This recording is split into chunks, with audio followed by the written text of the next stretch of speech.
Assalamualaikum warahmatullahi wabarakatuh. Alhamdulillah wassalatu wassalamu ala Rasulillah Muhammad ibn Abdillah wa ala alihi wa sahbihi wa mawalah, amma ba'd. Syukur alhamdulillah, sama-sama kita persembahkan kepada Allah Subhanahu wa taala atas segenap limpah rahmat dan nikmatnya yang sampai saat berbahagia ini telah dicurahkan kepada kita semua, sehingga kita telah dapat berkumpul di Masjid Islamic Center ini guna sama-sama kita mendekatkan diri kepadanya. Mudah-mudahan segenap ibadah yang kita persembahkan diterima oleh Allah Subhanahu wa taala. Selawat dan salam kepada Rasulullah Nabi kita Muhammad sallallahu alaihi wasallam serta kepada keluarga dan sahabat beliau sekalian. Hadirin sidang jamaah subuh yang dimuliakan Allah. Para ulama ikhtilaf pendapat menyangkut apa yang pertama sekali diciptakan oleh Allah Subhanahu wa taala.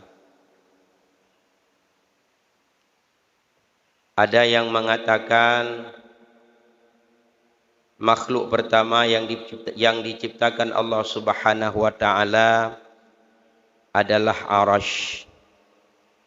Ada juga yang berpendapat bahwa makhluk yang pertama diciptakan Allah adalah qalam. Ada juga yang berpendapat bahwa makhluk yang pertama diciptakan Allah adalah air. Sehingga air dikatakan sebagai sumber kehidupan. Demikian pula ulama yang lain menyebut bahwa yang pertama sekali diciptakan Allah adalah cahaya, di mana ada kita kenal dengan istilah nur, yaitu nur Muhammad sallallahu alaihi wasallam. Namun demikian, Ar-Razi mengatakan bahwa sesungguhnya yang pertama sekali diciptakan Allah itu adalah waktu. Karena dari pertanyaan saja sudah menunjukkan bahwa sesungguhnya yang paling pertama diciptakan Allah adalah waktu. Ketika kita menggunakan kata-kata mana lebih dulu diciptakan Allah,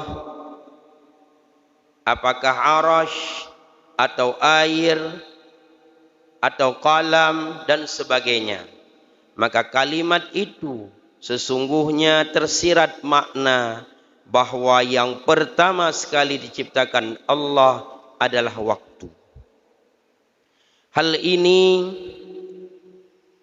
dapat kita pahami lagi dari ilmu tauhid yang menjelaskan bahwa Allah Subhanahu wa taala tidak berwaktu karena Allah adalah Khalik. Sementara semua makhluk itu tentu berwaktu atau didahului oleh waktu, karena sesuatu yang ada yang diadakan oleh Allah Subhanahu wa taala selain Allah Subhanahu wa taala tentunya itu terikat dengan waktu. Hanya Allah lah semata yang bebas daripada ruang dan waktu. Hadirin sidang jamaah subuh yang dimuliakan Allah. Dalam hal ini menyangkut dengan waktu, Allah Subhanahu wa taala mengatakan dalam Al-Quran surah Al-Asr, A'udzu billahi minasyaitonir rajim. Bismillahirrahmanirrahim. Wal 'asr innal insana lafi khusr illa alladzina amanu wa 'amilus shalihat wa tawasaw bil haqq wa tawasaw bis sabr. Demi masa, sesungguhnya manusia itu berada di dalam kerugian, kecuali orang-orang yang beriman dan orang-orang yang beramal soleh, serta orang-orang yang selalu mengajak kepada kebenaran dengan cara yang benar, dan orang-orang yang mengajak untuk bersabar dengan cara yang sabar. Sidang jamaah subuh yang dimuliakan Allah, Imam Asy-Syafi'i mengatakan al-waktu kasaifin, al-waktu kasaifin. Waktu itu seperti pedang. Fa illam taqta'hu, maka jika kamu tidak menebasnya, qata'aka, pasti dia yang akan menebasmu. Dan dirimu, jika engkau tidak menyibukkan diri bil haqqi, dengan hal-hal yang benar yang baik, maka pasti engkau akan disibukkan bil batil, dengan kebatilan. Hadirin jamaah subuh yang dimuliakan Allah, dari hal ini penting bagi kita untuk meresapi, memahami, dan benar-benar memperhatikan tentang waktu. Karena waktu itu tak akan pernah kembali, dia terus berlalu. Al-waktu anfasun la ya'udu. Waktu itu nafas, dia terus terhembus dan dia tidak akan pernah kembali lagi. Maka Imam Al-Ghazali mengatakan, waktumu adalah umurmu. Umurmu adalah modal utamamu.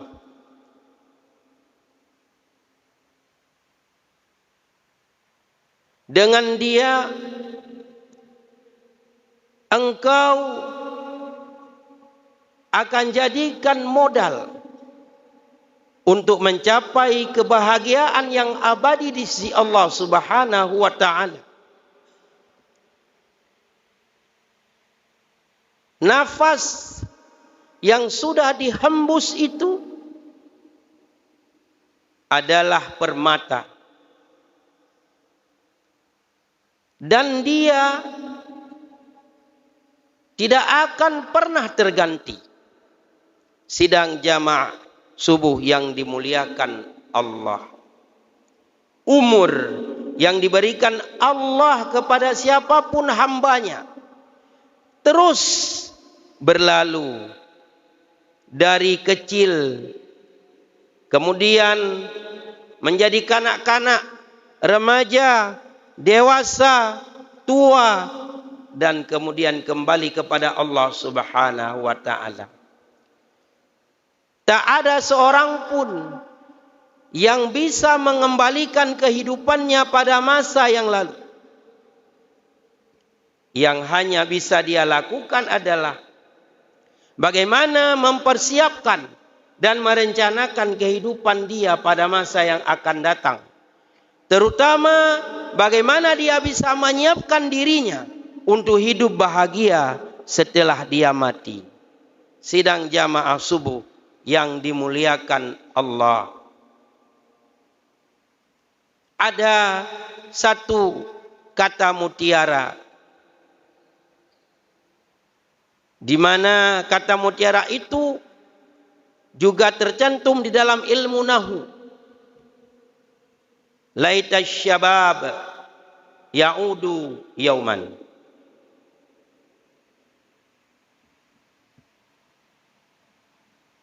Bercita-cita muda, dan dia tidak akan pernah kembali. Muda sudah pernah dilewati oleh setiap orang yang saat ini dia sudah tua.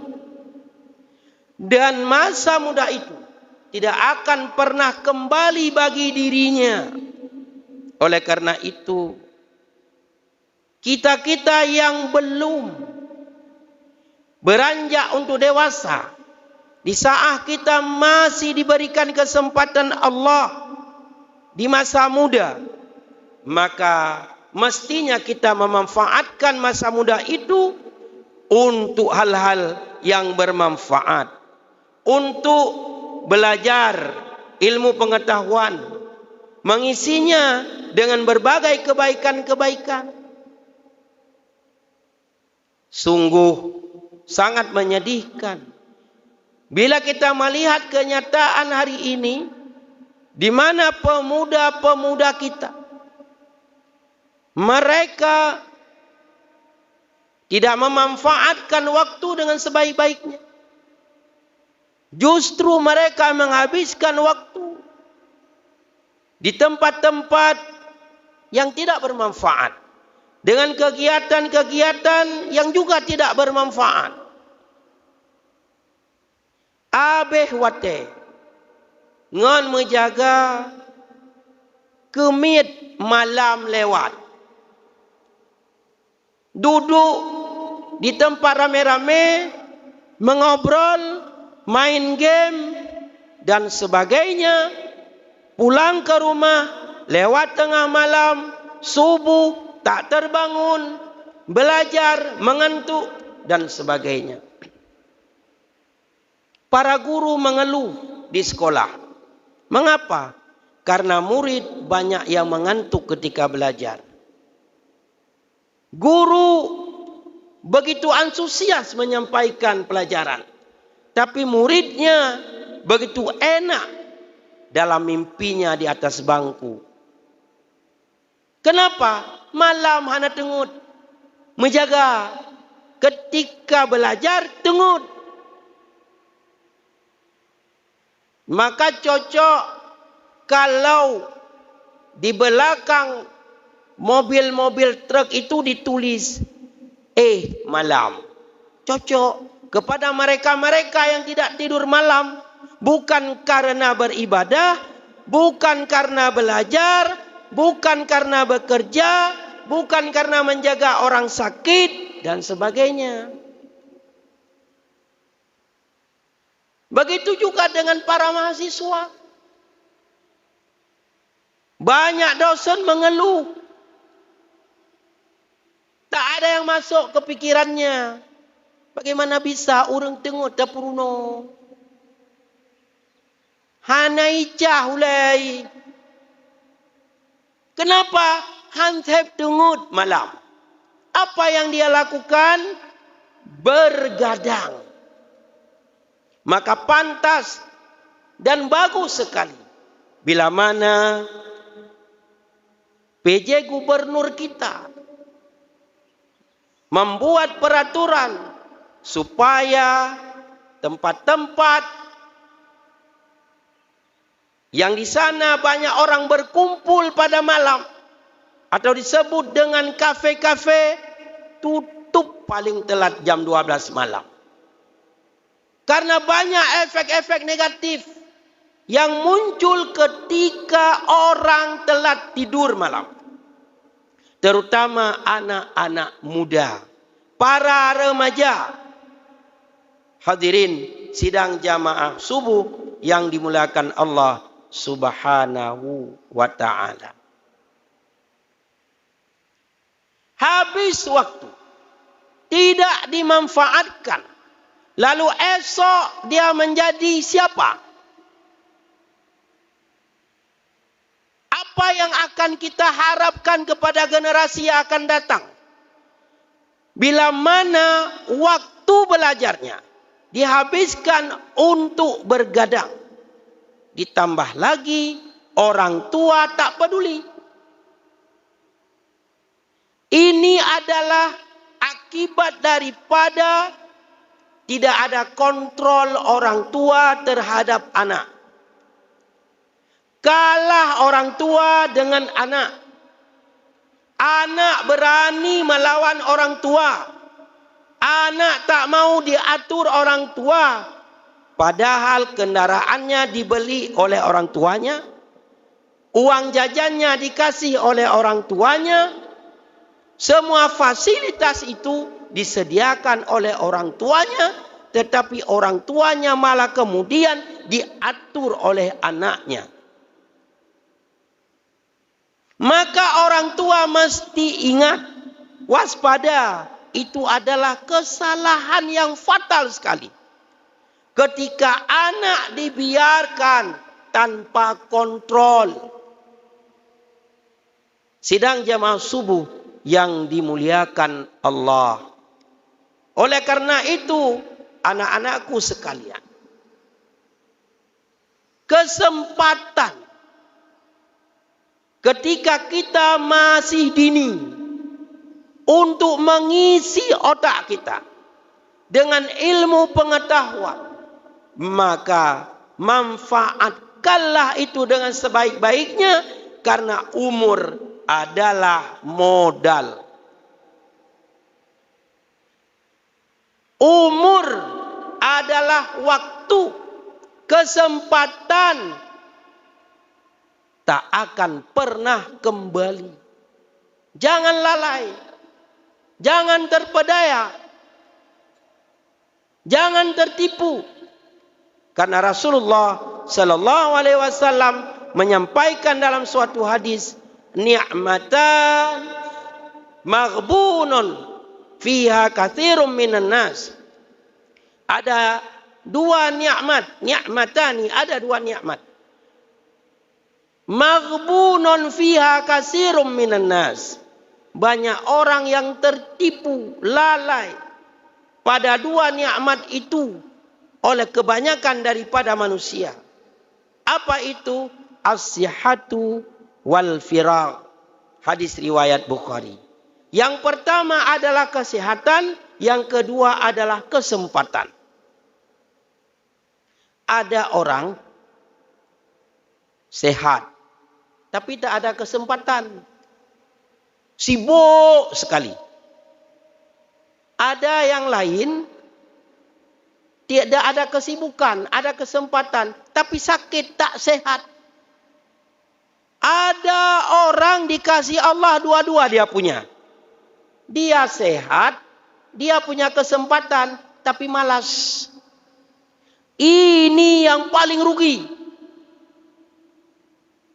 Digetanyo yang sehat, sibuk tu. Sibuk rehat. Hana metemungnya, hana metemung je. Jak buat hana metemung, sembahyang berjamaah hana metemung. Pucit sibuk. Sibuk kerja, sibuk jak kena, sibuk jak kedai, sibuk uruhnya, sibuk uruh je. Nah orang lain, kan nak sibuk tapu api. Abak sakit, mana sibuk malam. Tapi sakit. Tapu hanya berbuat. Tahu hanya kerja. Sibuk memang ana. Tapi ada orang yang dikasih dua-dua. Dia sehat, dia tidak sibuk. Ada kesempatan bagi dia dan dia bisa melakukannya. Tapi malas. Ini yang cukup rugi. Sidang jamaah subuh yang dimuliakan Allah. Mudah-mudahan ceramah singkat kita pada subuh yang berbahagia ini dapat bermanfaat bagi kita semua. Kita yang hadir pada kesempatan ini menjadi hamba-hamba Allah yang benar-benar menjaga waktu, Ketika kita diberi kesempatan oleh Allah, maka gunakanlah kesempatan itu dengan sebaik-baiknya. Siapapun kita, dimanapun kita, kita akan bisa melakukan yang terbaik dan bermanfaat. Baik bagi diri kita, bagi orang lain, bagi agama, dan bagi negara kita. Mudah-mudahan ada manfaatnya. Lebih kurang saya mohon maaf. Hadanallahu wa iyyakum ajma'in. Assalamualaikum warahmatullahi wabarakatuh.